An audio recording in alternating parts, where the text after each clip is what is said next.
Welcome to ICSC with Niharika.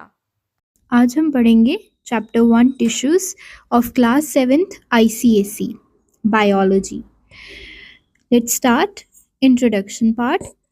All living organisms, whether plant or animals, are made up of cells. It means कि जितने भी living organisms हैं, चाहे plants और animals, सभी किससे बने हुए हैं? सभी cells के साथ बने हुए हैं। Some are made up of one cell, while others are made up of many cells. कुछ organisms only एक cells के साथ बने हुए हैं एंड जो एक सेल के साथ बने होते हैं उन्हें हम यूनिसेलुलर ऑर्गेनिजम्स कहते हैं। एंड जो ऑर्गेनिजम्स दो से ज़्यादा सेल्स के साथ या फिर हम कह सकते हैं मेनी सेल्स के साथ बने होते हैं उन्हें हम मल्टी सेलुलर ऑर्गेनिज्म कहते हैं। यहाँ से क्वेश्चन बनेगा, what are unicellular organisms and what are multicellular organisms. In a unicellular organism, a single cell performs basic functions of life. It means कि unicellular organism में एक ही सेल जो है वो सभी उसकी लाइफ के बेसिक फंक्शंस जो होते हैं उन्हें परफॉर्म करता है। However, in multicellular organisms, different group of cells perform different functions. और अगर हम दूसरी साइड देखें मल्टी सेलुलर ऑर्गेनिजम्स, उनमें डिफरेंट जो सेल्स होते हैं, डिफरेंट ग्रुप ऑफ सेल्स, वो डिफरेंट परफॉर्म करते हैं अपने फंक्शंस। फॉर एग्जांपल हम ले लेते हैं यूनिसेलुलर ऑर्गेनिजम्स में अमीबा। जो हमारे यूनिसेलुलर ऑर्गेनिजम्स में अमीबा एक ऑर्गेनिज्म है, उसकी इरेगुलर शेप होती है, उसमें वो ओनली एक ही सेल के साथ बना होता है एंड उसके जितने भी लाइफ के प्रोसेसेस हैं, फंक्शंस हैं, वो सारे एक ही सेल परफॉर्म करता है। वाइल मल्टी सेलुलर ऑर्गेनिजम्स में हम देखें अगर, तो वो है लाइक ह्यूमन बींग्स जो है ट्रिलियंस ऑफ सेल से बने होते हैं, बिलियंस ऑफ सेल से बने होते हैं, तो उनमें अलग अलग सेल्स अलग अलग डिफरेंट फंक्शंस परफॉर्म करता है। There is division of labour, it means हर एक सेल अलग अलग अपना काम करता है। नेक्स्ट देखते हैं, during formation of multicellular organisms, the cells differentiate and assume different shapes, characteristics which help them to perform different functions. Multicellular organisms में different cells होते हैं and उन सभी cells का different shape होता है, characteristics होते हैं जो different functions जो हैं उन multicellular organisms में produce करते हैं। जैसे कि हम आगे पढ़ेंगे एनिमल सेल में कौन से सेल्स हैं, फिर उनके डिफरेंट फंक्शंस, फिर आगे हमें पता चल जाएगा कि कैसे डिफरेंट शेप्स होते हैं एंड डिफरेंट फंक्शंस कैसे परफॉर्म करते हैं वो। देन हम आगे देखते हैं, during cell differentiation generally the cells of same shape and characteristics group together to perform common functions. जहाँ पर अगर हम देखें तो जो सेल्स जिन सेल्स की शेप सेम है वो सेम परफॉर्म करते हैं functions. This group of cells is called tissue and इन्हीं ग्रुप ऑफ सेल्स को हम टिश्यू कहते हैं। यहाँ से भी आप डिफाइन लिख सकते हैं, what is tissue, group of cells are called tissue. तो ये जो डिफाइन है आप ये लिख सकते हैं। ओके आगे भी डिफाइन है, अगर आपको कॉम्प्लिकेटेड डिफाइन याद करनी है तो आप वो भी कर सकते हैं, नहीं तो आप group of cells is called tissue ये भी लिख सकते हैं। In this chapter, we will study about different type of tissues present in plant and animal cell. Okay, फिर आगे हम देखते हैं level of organization in an organism.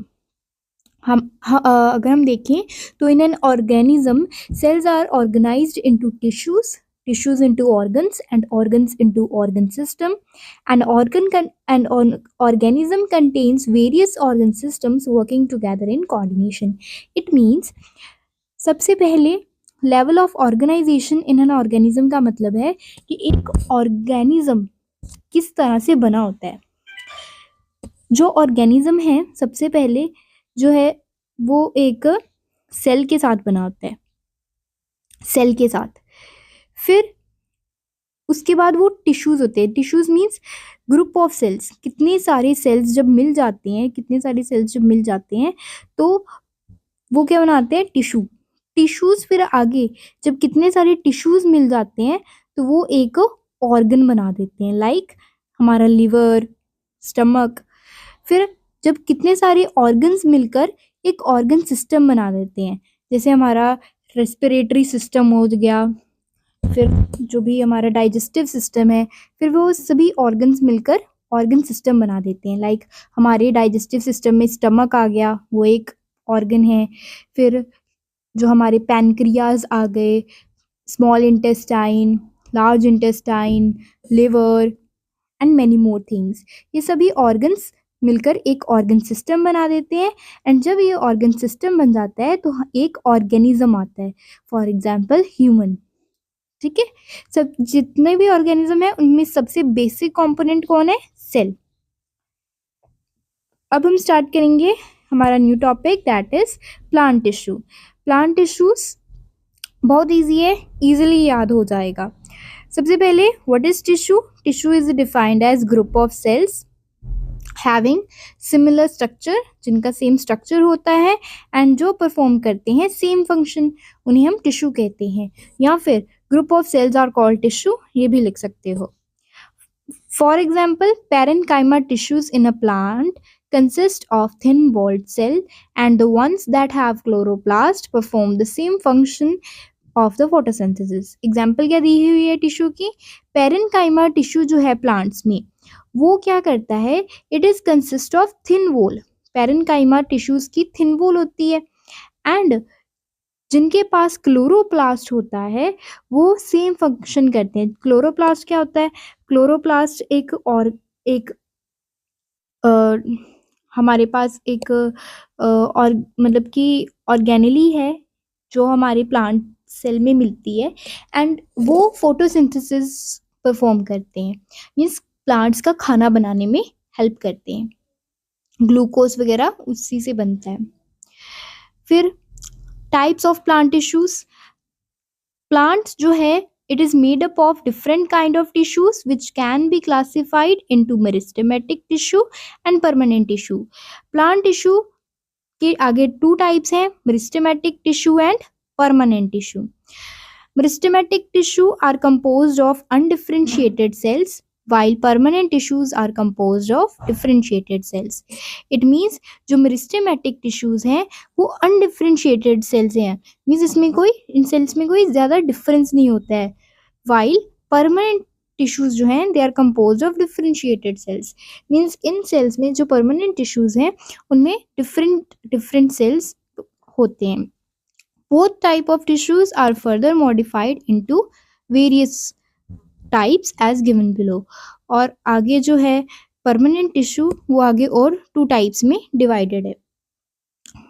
Plant tissue के टू टाइप्स हैं, meristematic and permanent. Meristematic tissue undifferentiated है and actively dividing cell होते हैं। यहाँ से क्वेश्चन बन सकता है कि नेम द फॉलोइंग में, कि name the actively dividing cells किस टिश्यू में होते हैं? मेरिस्टेमेटिक टिश्यू में। And differentiated and incapable of dividing cell किस टिश्यू में होते हैं? परमानेंट टिश्यू में। परमानेंट टिश्यू आगे टू और पार्ट्स में डिवाइडेड है, सिंपल एंड कॉम्प्लेक्स। सिंपल में made up of one type of cell, simple means only simple, कि यहाँ पे एक ही टाइप ऑफ सेल्स प्रेजेंट होते हैं। And made up of complex जो है made up of more than one type of cell, वो एक से ज़्यादा सेल से बने होते। अभी हम पढ़ेंगे मेरिस्टेमेटिक टिश्यू, इसकी कैरेक्टरिस्टिक्स पढ़ लेते हैं। मेरिस्टेमेटिक टिश्यू एक ग्रीक वर्ड मेरिस्टोस से आया हुआ है, इसका मतलब होता है divisible. Meristematic tissue are composed of actively dividing cell. Meristematic tissue जो है वो एक्टिवली डिवाइडिंग सेल के साथ बना होता है। The cells are undifferentiated, means इन सेल में ज़्यादा डिफरेंस नहीं होता है। They have thin cell walls, abundant cytoplasm and large prominent nucleus. जो इनका सेल्स होते हैं उनकी वॉल्स जो है वो थिन होती है, वो थिन वॉल होती है, अबंडेंट साइटोप्लाज्म होता है एंड लार्ज प्रोमिनेंट न्यूक्लियस होता है। इसका मतलब क्या हुआ? अगर हम एक सेल बनाएं, अगर हम एक सेल बनाते हैं तो एक सेल में, एक मिनट यहाँ पे बनाते हैं।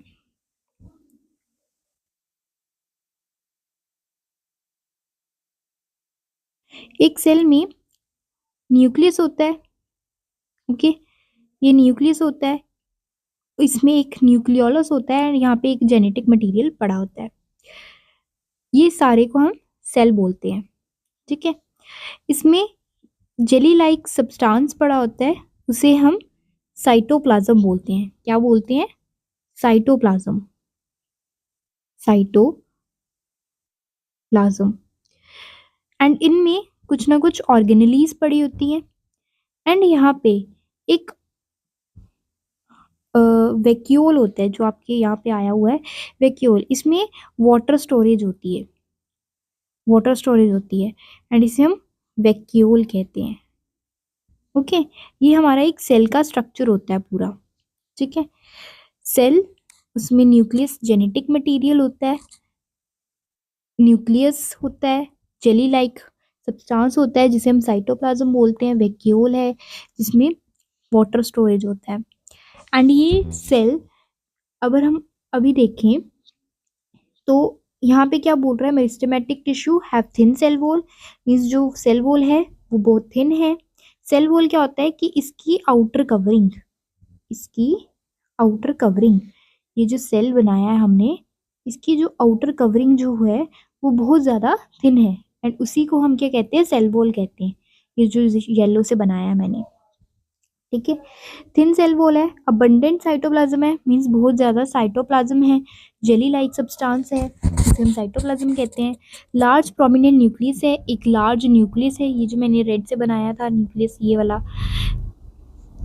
और the vacuoles are absent and और वेरी फ्यू इफ प्रेजेंट।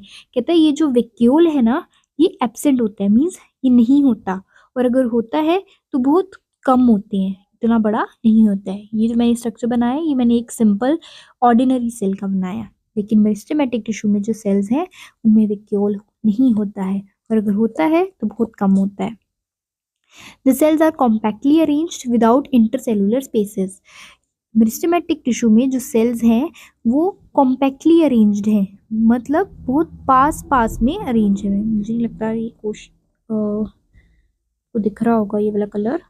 जो सेल्स हैं वो कॉम्पैक्टली अरेंज्ड हैं, उनमें कोई भी स्पेस नहीं है। यहाँ पे स्पेस बन रही, ये वाली इंटरसेलुलर स्पेसेस देखो, कोई स्पेस नहीं है। इंटरसेलुलर स्पेसेस मीन्स दो सेल्स के बीच में स्पेस होना, एंड मेरिस्टेमेटिक टिश्यू में स्पेसेस नहीं है। फंक्शंस की बात हम नेक्स्ट वीडियो में करेंगे, so stay tuned and thanks for watching the video.